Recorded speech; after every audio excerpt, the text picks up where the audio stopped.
कहानी की शुरुआत अंतरिक्ष में होती है, जहां नासा के कुछ एस्ट्रोनॉट्स एक सैटेलाइट पर काम कर रहे होते हैं।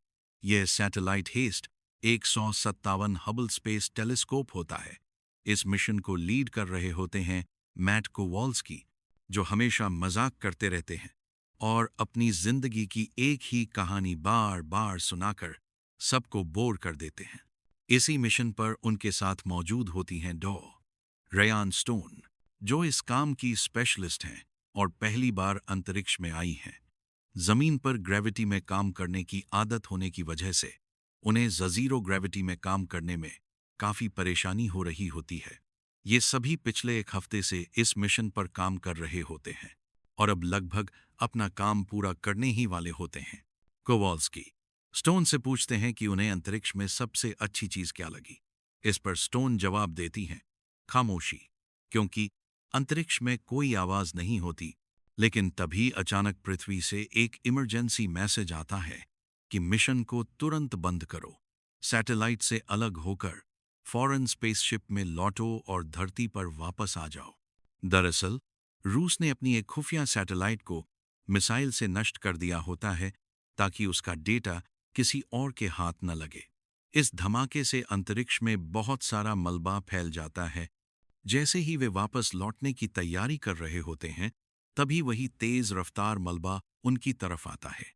मलबा स्पेसशिप से टकराता है और स्टोन जिस पैनल पर काम कर रही होती हैं, वह टूटकर अंतरिक्ष में घूमने लगता है। स्टोन उस पैनल के साथ फंस जाती हैं। कोवाल्स्की उन्हें चिल्लाकर बेल्ट खोलने को कहते हैं, वरना वे हमेशा के लिए अंतरिक्ष में खो जाएंगी। बड़ी मुश्किल से स्टोन अपनी बेल्ट खोल पाती हैं, लेकिन तब तक वे बहुत दूर जा चुकी होती हैं और अंतरिक्ष में तेजी से घूमने लगती हैं। डर की वजह से उनकी सांसें तेज हो जाती हैं और ऑक्सीजन बहुत जल्दी खत्म होने लगती है। उनका संपर्क पूरी तरह टूट जाता है और उन्हें लगता है कि अब उनकी मौत तय है। लेकिन तभी उन्हें कोवाल्स्की की आवाज सुनाई देती है। कोवाल्स्की उन्हें अपनी लोकेशन बताने को कहते हैं और फिर सूट की लाइट जलाने को कहते हैं। लाइट की मदद से कोवाल्स्की उन्हें ढूंढ लेते हैं और अपने खास कंट्रोल सिस्टम की मदद से स्टोन को पकड़ लेते हैं। कोवाल्स्की बताते हैं कि 90 मिनट बाद वही मलबा पृथ्वी का एक चक्कर लगाकर फिर से लौटेगा। इसलिए वे अपनी घड़ी में 90 मिनट का टाइमर सेट कर लेते हैं। तभी वे एक और एस्ट्रोनॉट को अपनी तरफ आते देखते हैं। स्टोन उसे पकड़ने की कोशिश करती हैं, लेकिन जब उसका चेहरा सामने आता है तो पता चलता है कि मलबा उसके शरीर के आर पार निकल चुका है और उसकी मौत हो चुकी होती है।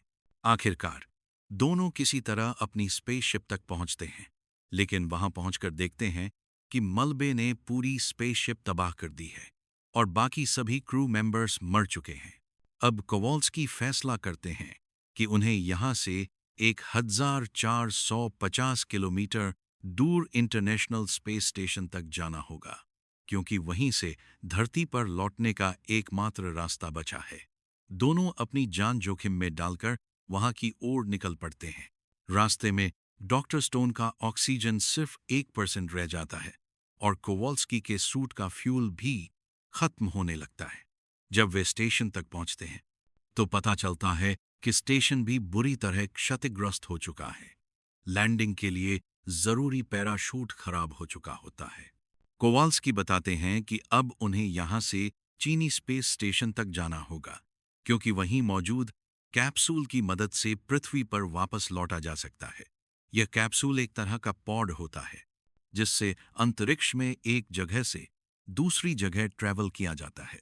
कोवाल्स्की अपने स्पेस सूट की बची हुई पूरी ताकत का इस्तेमाल करते हैं और खुद को स्टोन को स्पेस स्टेशन की तरफ धकेल देते हैं। लेकिन जैसे ही सूट की पावर खत्म होती है, दोनों का अपने शरीर पर कोई कंट्रोल नहीं रहता और वे तेज से स्पेस स्टेशन की ओर बढ़ने लगते हैं। कोवाल्स्की स्टोन से कहते हैं कि सामने जो भी मिले उसे पकड़ लो। लेकिन जब वे स्पेस स्टेशन के पास पहुंचते हैं तो दोनों की बेल्ट आपस में जुड़ी होती है और उसी दौरान बेल्ट टूट जाती है। दोनों किसी भी हिस्से को पकड़ नहीं पाते। तभी स्टोन का पैर पैराशूट की रस्सी में फंस जाता है और वह किसी तरह बेल्ट को पकड़ लेती हैं, जिससे कोवाल्स्की भी उससे जुड़े रहते हैं। अब दोनों पर बहुत ज्यादा दबाव पड़ रहा होता है। कोवाल्स्की समझ जाते हैं कि अगर उन्होंने खुद को अलग नहीं किया तो स्टोन भी उनके साथ अंतरिक्ष में खो जाएंगी, जिसका मतलब सीधी मौत है। स्टोन उन्हें बचाने की कोशिश करती हैं, लेकिन कोवाल्स्की अपनी बेल्ट खोल देते हैं और खुद को अंतरिक्ष में छोड़ देते हैं। जाते जाते कोवाल्स्की स्टोन से कहते हैं कि तुम स्टेशन के अंदर जाओ, कैप्सूल में बैठो और चीनी स्पेस स्टेशन से सीधे पृथ्वी पर लौट जाओ। स्टोन रोते हुए कहती हैं कि वह उन्हें लेने आएंगी, लेकिन कोवाल्स्की कहते हैं कि अब बहुत देर हो चुकी है और वह बहुत दूर जा चुके हैं। वे स्टोन से वादा करवाते हैं कि वह जिंदा रहकर वापस जाएंगी। इसके बाद उनका संपर्क टूट जाता है। कोवाल्स्की की कुर्बानी से स्टोन को जिंदा रहने का एक मौका मिल जाता है। डॉ स्टोन किसी तरह स्पेस स्टेशन के अंदर पहुंचती हैं और हेलमेट उतारते ही राहत की सांस लेती हैं, क्योंकि उनका ऑक्सीजन लगभग खत्म हो चुका था। वह रेडियो के जरिए मिशन कंट्रोल से संपर्क करने की कोशिश करती हैं, लेकिन कोई जवाब नहीं मिलता। बड़ी मुश्किल से वह कैप्सूल के अंदर जाती हैं और स्टेशन से उसे अलग कर देती हैं। लेकिन जैसे ही कैप्सूल थोड़ा आगे बढ़ता है, वह झटके से रुक जाता है, क्योंकि पैराशूट की रस्सियां अभी भी स्टेशन में उलझी होती हैं। कैप्सूल वापस स्टेशन की ओर तेजी से बढ़ने लगता है। किसी तरह स्टोन हालात को कंट्रोल करती हैं, बाहर निकलती हैं और रस्सियां काट देती हैं। तभी 90 मिनट पूरे हो जाते हैं और अंतरिक्ष में घूम रहा मलबा दोबारा उसी जगह लौट आता है। मलबे से बचने के लिए स्टोन जल्दी से कैप्सूल के अंदर चली जाती हैं, लेकिन जब वह इंजन स्टार्ट करने की कोशिश करती हैं तो पता चलता है कि कैप्सूल में फ्यूल ही नहीं बचा है। यह देखकर वह पूरी तरह टूट जाती हैं। रेडियो पर बात करते हुए उनका संपर्क पृथ्वी पर किसी अनजान व्यक्ति से हो जाता है, जिससे उन्हें कोई मदद नहीं मिल सकती। हार मानकर स्टोन कैप्सूल का ऑक्सीजन बंद कर देती हैं। इसी दौरान उन्हें एक भ्रम होता है, जिसमें कोवाल्स्की वापस आकर उन्हें जिंदा रहने की हिम्मत देते हैं। लेकिन जब स्टोन होश में आती हैं तो वह अकेली होती हैं। तभी उनके दिमाग में एक आइडिया आता है। वह कैप्सूल के लैंडिंग थ्रस्टर का इस्तेमाल करती हैं और उससे कैप्सूल को आगे बढ़ाने लगती हैं। धीरे धीरे वह चीनी स्पेस स्टेशन के पास पहुंच जाती हैं और बाहर निकलती हैं। इस बार उनके पास एक गैस सिलेंडर होता है, जिससे वह खुद को कंट्रोल कर सकती हैं। हालांकि इस कैप्सूल से लैंडिंग तो हो सकती है, लेकिन इसमें पैराशूट नहीं होता, इसलिए उन्हें बाहर निकलना पड़ता है। गैस सिलेंडर की मदद से वह चीनी स्पेस स्टेशन के चारों ओर घूमती हैं, लेकिन सिलेंडर की गैस भी खत्म हो जाती है। फिर भी वह किसी तरह स्टेशन की आखिरी किनारी पकड़ लेती हैं। उसी वक्त मलबा फिर से हमला करता है, लेकिन वह मुश्किल से बचते हुए अंदर पहुंच जाती हैं। यह चीनी स्पेस स्टेशन होता है, इसलिए सारे कंट्रोल्स चीनी भाषा में होते हैं, जिन्हें वह समझ नहीं पाती। फिर भी वह शेंजो कैप्सूल तक पहुंचती हैं और अंदाजे से बटन दबाती हैं। आखिरकार कैप्सूल पृथ्वी की ओर बढ़ने लगता है।